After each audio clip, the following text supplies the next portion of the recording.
What's up, man? When can we hook up? I'm good to go wherever you are. Where you going now? Like I said, I got to go to the store. And while I'm at the store, when I get done with that, I got to go over here to, I'm going to go wash the car. See ya. And don't forget, I'm going fishing. Who are all these friends that Dale is, the company he's keeping, they spent a lot of time with my husband, more time than I did. They were all men. The questions lingered for Brenda Stone Browder, married for 8 years to her high school sweetheart with 2 young children. The secret was kept for many years, up until JL became an AIDS activist and disclosed to the public that he was in fact a man who had been living on the down low. What's up? What's up, man? On the down low, or DL, a term that refers to African American men living heterosexual lives while secretly having sex with men. Well, you gonna meet me? Many believe the lifestyle is contributing to the growing number of AIDS cases in African American women. It's more widespread than what we know, and we shouldn't be paranoid, but we should be cautious because there's life and death. You know, it's not the sole reason that African American women are contracting HIV/AIDS at a higher rate. It's not the sole reason, but it is one of the reasons.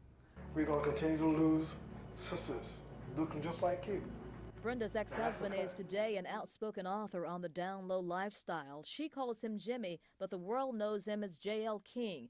It took years, she says, for her ex-husband to admit his secret, even though she saw signs of deception early on. Pornography of men, long hours with male friends, and a jewelry receipt she found with an engraving to another man. That gave it away. It was something you would give a lover. I was hurt.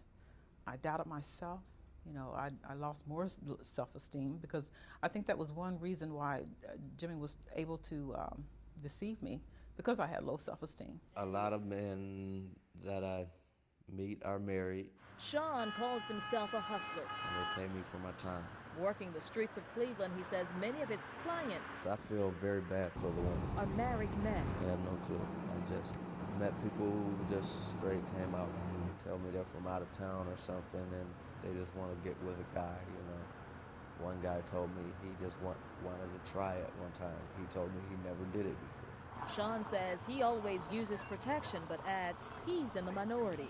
Like the guys that's out there that do what I do, they just do it totally differently.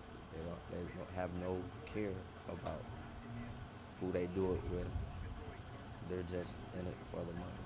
No one really knows how widespread the down-low lifestyle is, but many believe African-American attitudes about homosexuality is what keeps a lot of men in the closet.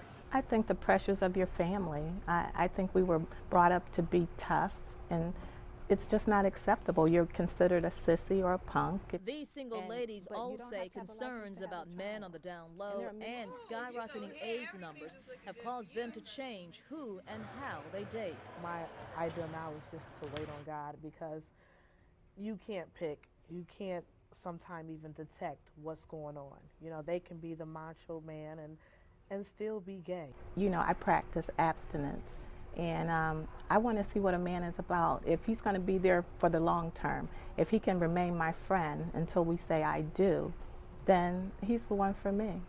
You have to be okay with yourself and ask the questions, and I ask the questions. I'm at a point in my life where younger women may not ask those questions, but I'm very upfront and personal. Are you doing it?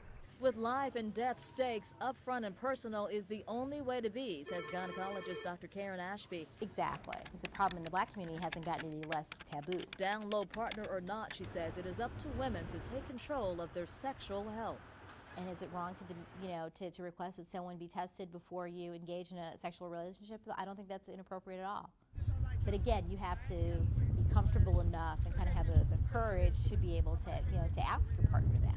A sentiment echoed by Brenda Browder. She's written her own book on living with a down-low man called On the Up and Up. It is straight talk, she says, that many women need to hear. I know it wasn't just for me, that it was for other women to be empowered and to know the truth, that there are men who will deceive you and who will hurt you, and you need to be armed with truth and protection. Come on, let's go. Barbara Goche, Channel 3 News.